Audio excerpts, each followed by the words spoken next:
petang kami lanjutkan, saya Cindy Permadi. Saudara, Mahkamah Agung berkoordinasi dengan Kapolda Sumatera Barat untuk memastikan penyebab terbakarnya rumah Hakim Pengadilan Negeri Medan, Hamozaru Waruwu. Pelaksana tugas Kepala Biro Hukum dan Humas MA Sobandi meminta aparat menjamin keamanan Hakim Hamozaru Waruwu dan keluarganya.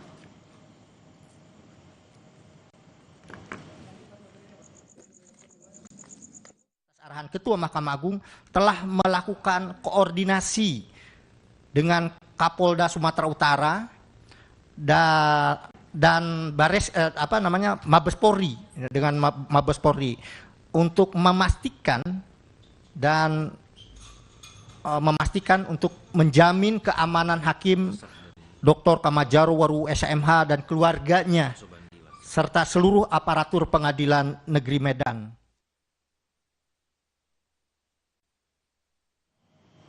Kami koreksi tadi, Mahkamah Agung berkoordinasi dengan Kapolda Sumatera Utara. Dan selain itu, Saudara, Ketua Umum Ikatan Hakim Indonesia, Yasardin, menyebut sebelum rumahnya kebakaran, Hakim Hamozaru sering menerima panggilan telepon misterius dari nomor berbeda-beda. Yasardin menambahkan, yang terbakar adalah kamar utama. Di ruangan itulah semua dokumen penting, surat berharga, serta barang pribadi disimpan. Memang menurut informasi yang bersangkutan itu sebelum terjadinya kebakaran ini sering ditelepon. Dan ditelepon itu tidak dijawab, hanya sekedar mengganggu gitu. Ya, mengganggu, ditelepon, diajak bicara nggak mau, tapi itu sering terjadi. Sering terjadi. Nah, ini kalau dikatakan indikasi ya boleh juga indikasi, ya. Tapi belum bisa kita pastikan berhubungan dengan perkara yang bersangkutan, ya, yang sedang menjadi perhatian masyarakat, terutama masyarakat Sumatera Utara. Hakim Hamozaru Waruwu menegaskan tidak akan pernah mundur dalam menjalankan tugasnya sebagai Hakim Tipikor. Menurutnya, insiden itu tidak akan menggoyahkan semangatnya untuk menegakkan keadilan. Keluarga Waruwu juga telah membuat laporan resmi ke Mapolsek Sunggal. Kebakaran terjadi saat rumah dalam keadaan kosong dan hakim tengah memimpin sidang.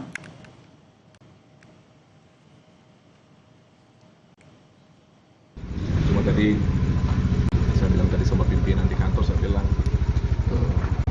saya tidak pernah mundur dalam menjalankan tugas dengan segala tantangan yang ada, dengan apa yang terjadi pada kami hari ini. Saya anggap itu sebuah tantangan dan Tuhan pakai kami lebih kuat lagi untuk menjalankan segala tugas, karena kehidupan dunia hanya sebentar. Sementara itu, tim gabungan Polrestabes Medan bersama Polda Sumatera Utara hingga kini masih menyelidiki penyebab kebakaran yang terjadi di rumah Hakim Pengadilan Negeri Medan. Olah TKP lanjutan sudah dilakukan, termasuk memeriksa beberapa ruangan lain di rumah yang terbakar. Penyidik juga telah melakukan pemeriksaan terhadap sejumlah saksi yang mengetahui peristiwa kebakaran itu, termasuk pemilik rumah.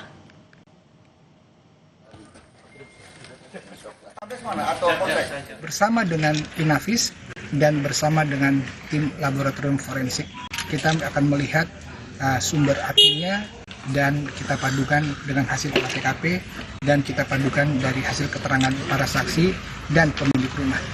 Nanti apabila sudah selesai hasil olah TKP, nanti apabila sudah ada hasil dari laboratorium forensik dan sudah kita komplit dengan hasil keterangan tambahan lainnya berdasarkan investigasi mendalam, kami akan segera tentukan hasilnya dan akan kami sampaikan selanjutnya.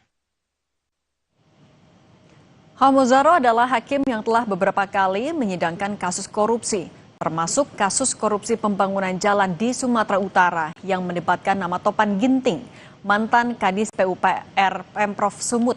Topan Ginting disebut-sebut memiliki hubungan dekat dengan Gubernur Sumut Bobi Nasution.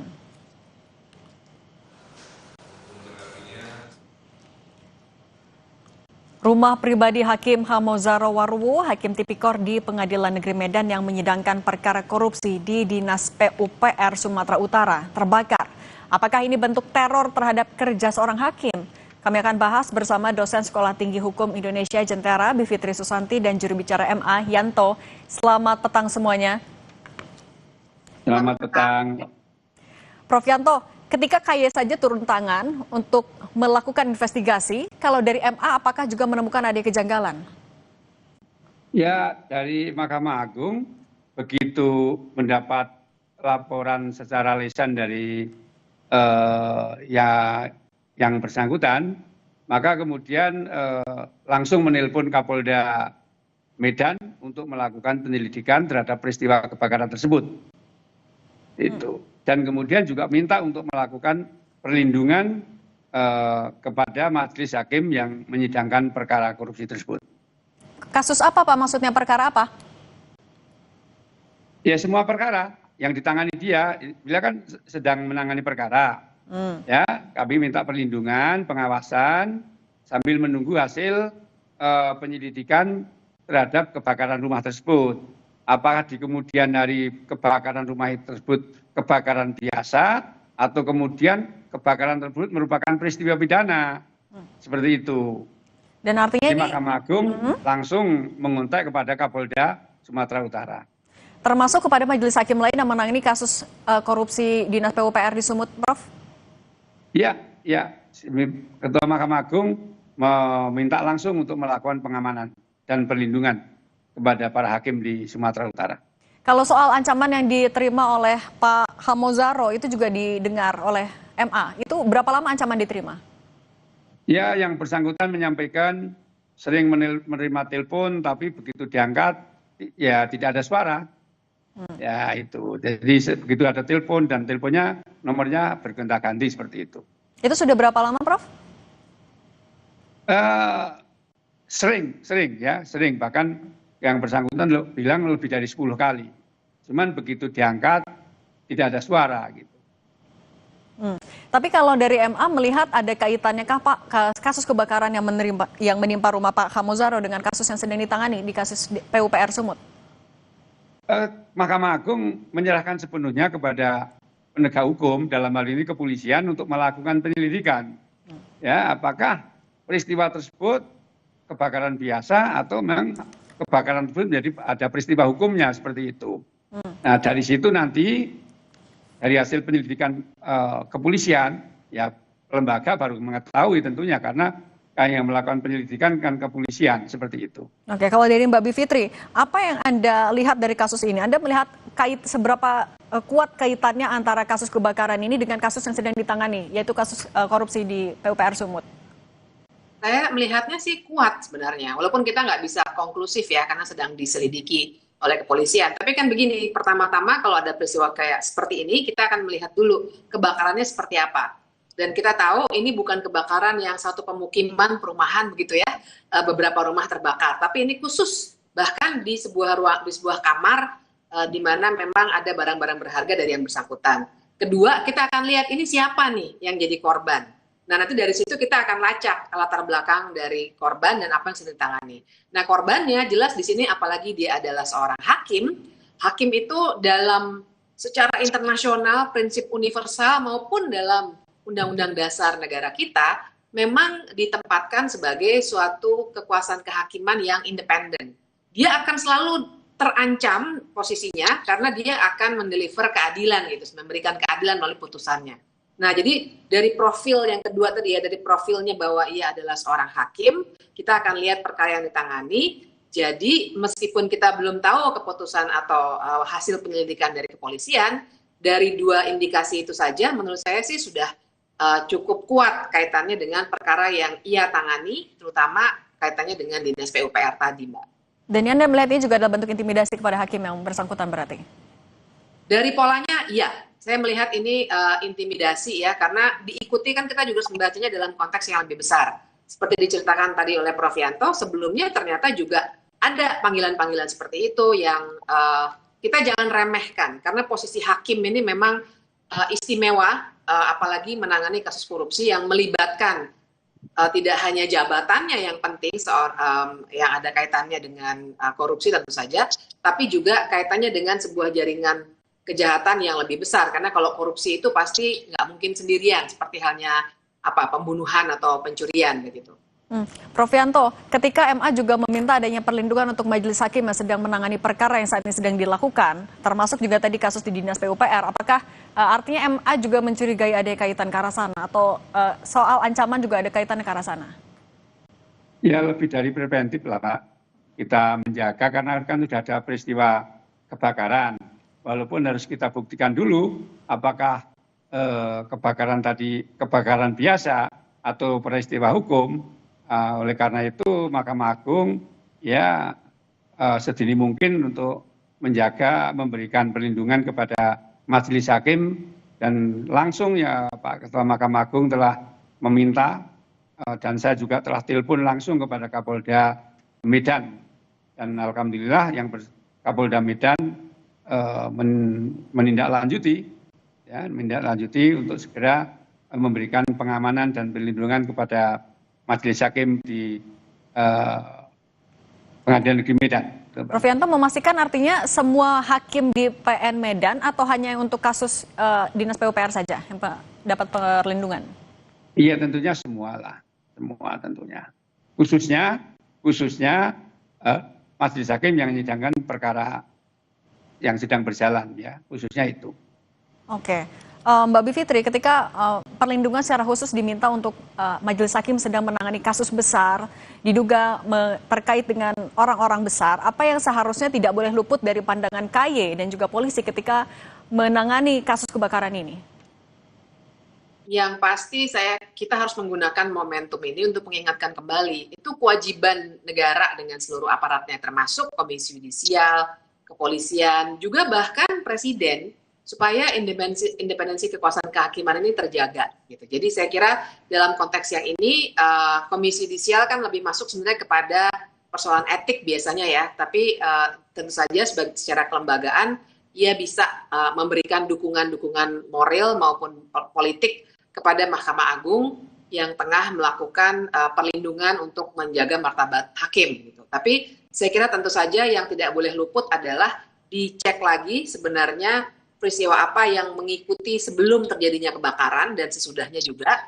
Dan yang kedua, harus dilacak betul kaitannya dengan perkara yang sedang ditangani. Jadi nanti akan makin terlihat tuh kaitannya dengan menjaga independensi hakim tadi, dan disinilah peran Komisi Yudisial juga sangat kita butuhkan untuk mendukung ini semua ekosistem peradilan nih harus kerjasama dengan baik ya. Ini momentum yang paling pas untuk bilang, hey, jangan lupakan, ini adalah lembaga yang sangat-sangat penting untuk membangun negara hukum kita. Jangan sampai diacak-acaknya oleh kekuatan politik, juga melalui intimidasi yang sangat kasar seperti ini ya. Kebakaran itu kan sesuatu yang sebenarnya luar biasa terlihat begitu. Artinya juga kekuasaan yang mungkin ya, kita masih indikasi sebenarnya tengah melakukan kegiatan seperti ini, cukup percaya diri untuk menunjukkan bisa dilihat oleh mata publik secara jelas intimidasi yang dilakukan terhadap hakim yang tengah menangani perkara tertentu.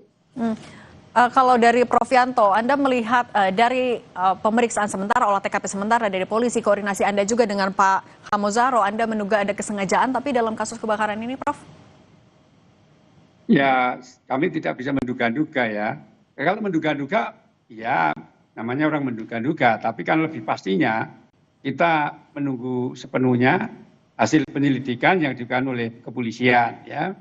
Kita tunggu bagaimana hasilnya, apakah betul-betul kebakaran ini peristiwa hukum atau kebakaran biasa. Tentunya saya kira tidak terlalu lama itu hasilnya akan segera ketahuan seperti itu, Pak. Kalau perlindungan yang secara spesifik diminta untuk majelis hakim itu perlindungan seperti apa, Prof? Tapi?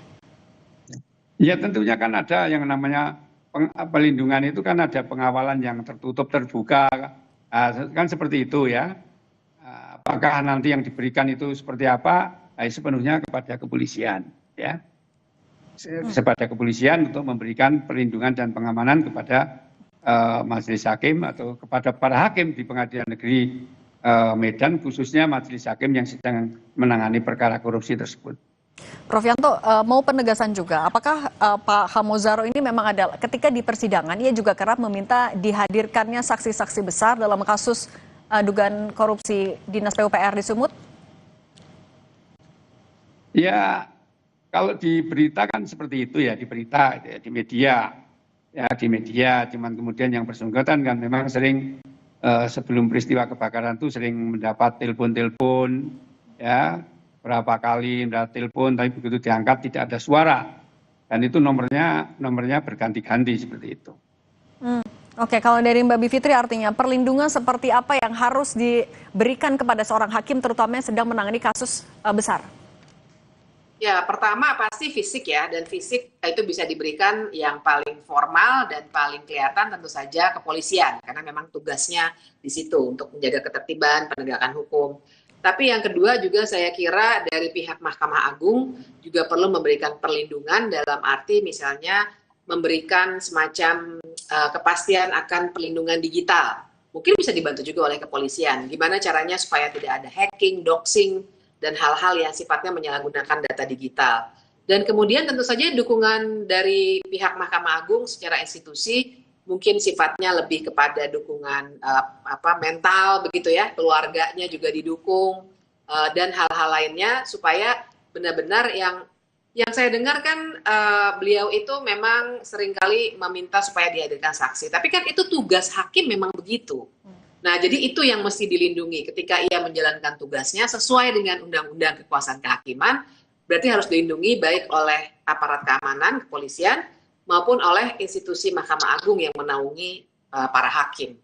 Oke, integritas dan keberanian hakim itu yang juga harus dilindungi. Prof Yanto, juru bicara MA, dan Mbak Bivitri Susanti, dosen STIH Jentera, terima kasih sudah berbagi bersama kami. Sehat selalu semuanya. Oke, sama-sama Mbak.